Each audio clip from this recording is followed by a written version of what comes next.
great driver. He's doing what you should never do, and that's drive in Boston. It's not worth it. It's a great walking city, and most of what I show you on the tour you can find by taking the Green Line trolley right up there. See the viaduct? That runs to 1 o'clock in the morning, and it costs $2.75. Oh, by the way, I'm Paul from Revere. Revere is a town north of Boston. Revere is just like Boston.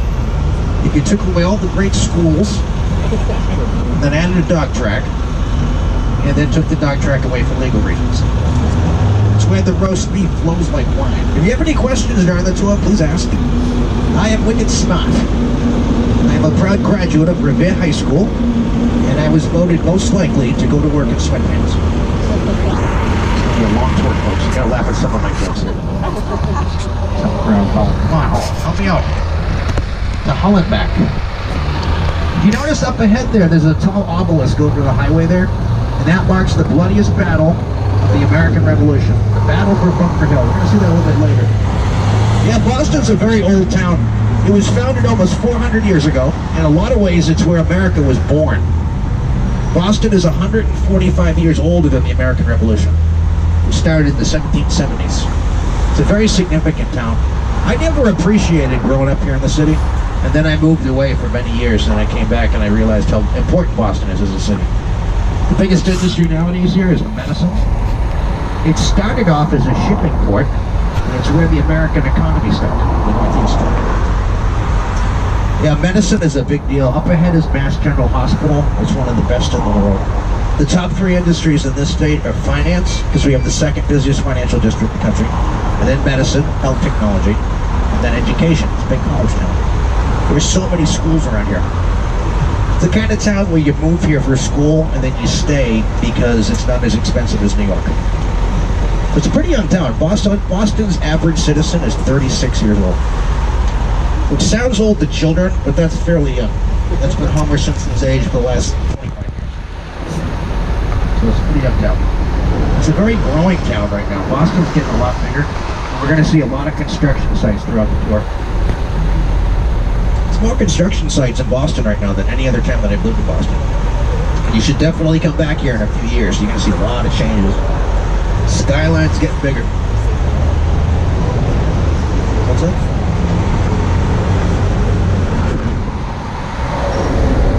We're going to go up this little walk in just a little bit. We're going to see the city first, and then we're going to splash down to the Charles River.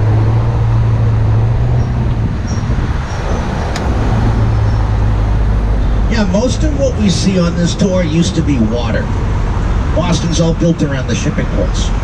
It's also built within the protection of harbor islands, so when the British forces evacuated, it was almost impossible for them to reinvade because of all those harbor islands. They could put the cannon out there and protect Boston.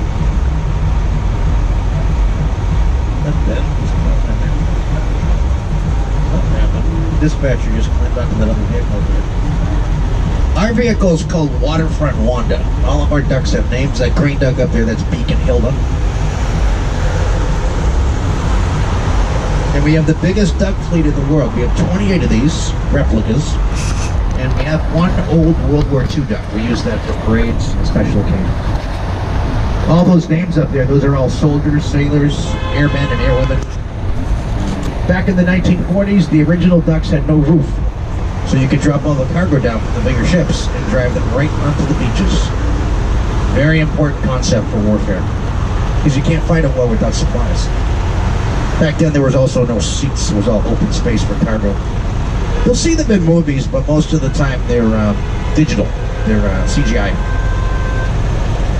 Not a lot of cities have the original ducks. I believe Dublin still has the original ducks. Okay, so this part of town we're coming into, they call it the West End of Boston, which is very confusing for tourists because the West End is northeast. They named this the West End long before they filled in most of the city. So if you're going to walk through Boston, especially the older parts, bring a map with you. It's really not that big of a downtown. It's just a strange layout of streets with no street grid. And it's kind of hard to find through streets, so you know where you're going. It's one of the best walking cities in the country.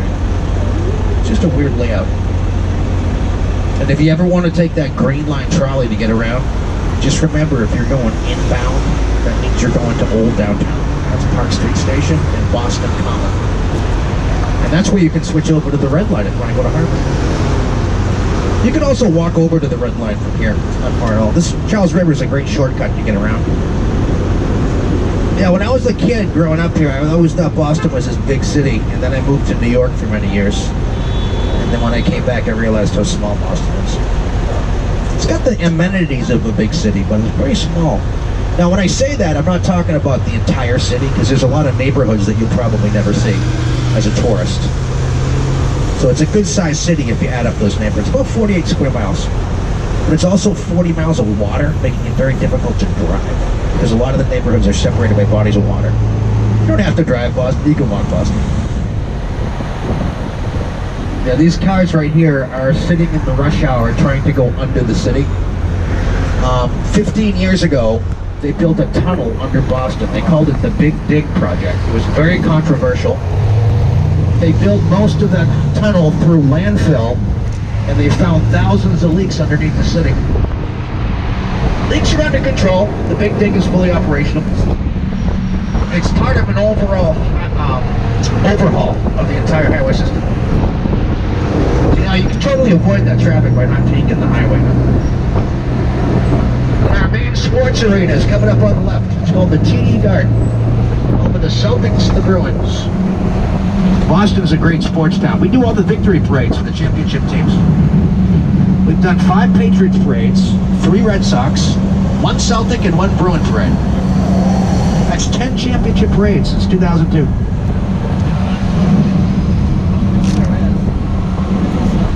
Look at this, they knocked down the huge garage here. They're going to build a tower here, 40 stories tower. There's a huge demand for housing right now. Because all these corporations are moving in. You need more housing, you need more parkland. It's a much different city than when I grew up in. It's much cleaner. The buildings aren't so covered in car exhaust. And people in general are just nicer to each other. I know that sounds kind of funny, but it's actually true. Growing up, there's a lot of division between neighborhoods. People drawing lines in the sand. It's really not like that anymore. Boston's been heavily gentrified, which means there's a lot more better restaurants.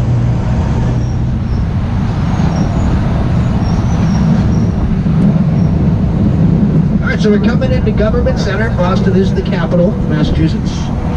It is the most populated city in New England. It's about 670,000 people. And that does not include the students. With the students, it's over 800,000 people. Here's a building they've been using in movies quite a bit. It's usually a police station in the movies here. That was in The Departed with Jack Nicholson. And we're more recently in Central Intelligence with The Rock and Kevin Hart.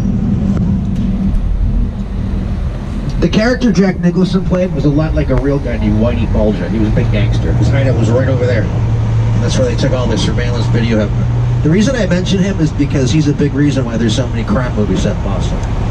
It's really not like that here. It's just those movies always get nominated for Oscars, so they always go. Oh, here's a nice contrast of architectural style here. This cement stuff here, this is called brutalism. It was very popular in the 60s and 70s. So they did away with that. They want to build more like this courthouse. This is more recently built. This was built in the 1990s. It's Egyptian revivalism. It's got a nice classical look to it. It's named after the first African-American senator from Massachusetts. His name was Edwin Brooke. Barbara Walters' secret boyfriend. And you can see the big satellites up to the right there. On the other side of the satellites is a taller building.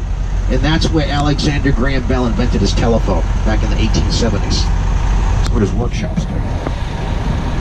When he first made his first telephone, people in town laughed him out of town. They said he was nuts. It'll never work.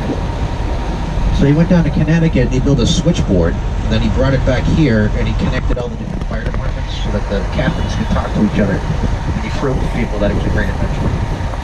A lot of great inventions are usually shot down by most people at first. My brother Bob showed me the internet for the first time in 1993. I told him he was nuts. He said, "You're wasting your time." Now we all have it in our pockets. And that's why Bobby is a PhD in computer science. And I'm wearing this hat. Should have bought some chairs. There's an awesome neighborhood coming up on the left here. It's called the North End. That's our little Italy. Over 100 Italian restaurants over there. You got Paul Revere's house, a museum, and the Old North Church. You can see the big white steeple up to the left there. And that's where they put the 2 lanterns the night Paul Revere's ride, 2 by sea.